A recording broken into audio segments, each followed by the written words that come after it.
My name is Shanice Allen, and the topic that I have chosen to focus on in confrontational homicide is Luckenbill's 6 stages of violence. Before I get into my topic, I would like to provide my interpretation of what confrontational homicide is. Confrontational homicide is a homicide that occurs in connection to arguments or fights between individuals.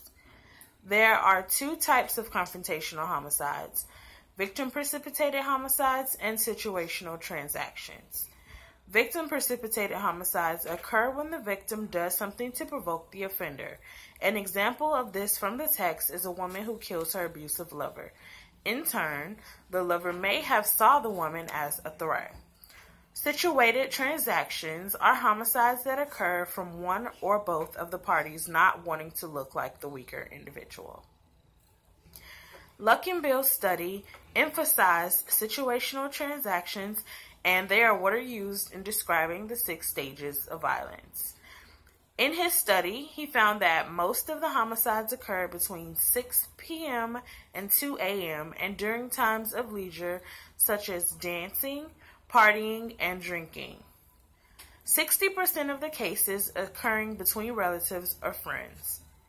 He found that most of the homicides held a similar pattern, which brought about the 6 stages of violence. Stage 1 is the opening move. In the opening move, the victim does something to offend the offender. The most common opening move is a comment made by the victim. However, it could also be that the victim does not give in to the demands of the offender, or a gesture is made by the victim that the offender finds personally offensive. Stage 2 is the way the event in the opening move is interpreted.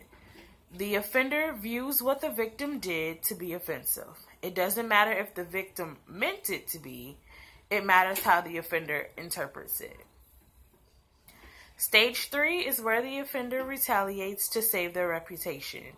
It is where the offender challenges the victim, and the violence usually begins through a verbal challenge or initial contact by a shove or a hit.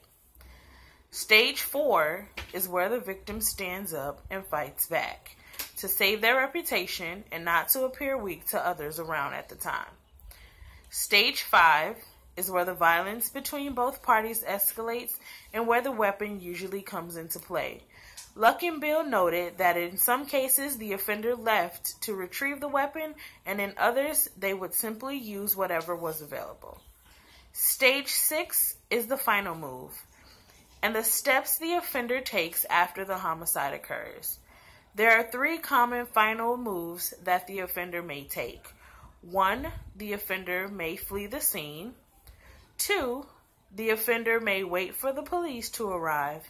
And 3, observers at the scene will hold the offender until the authorities arrive. In the text, the case of Scott Lemerin and Todd Charles is discussed as a situational transaction through Luckenbill's 6 stages of violence. The opening move in this case is a gesture made by Lemerin. He took off his bandana and began hitting Charles with it. Charles reported that Lemerin was insulting him in front of his girlfriend. That is stage 2, where Charles interprets Lemerin's actions as an insult. Stage 3 is not made clear in the case, but it is likely the men began to shove or hit one another to initiate a fight. In stage 4, Lemerin is said to have fought back with Charles in an effort not to look weak. From there, the men began to fight, and it moved into the kitchen, where we come into stage 5.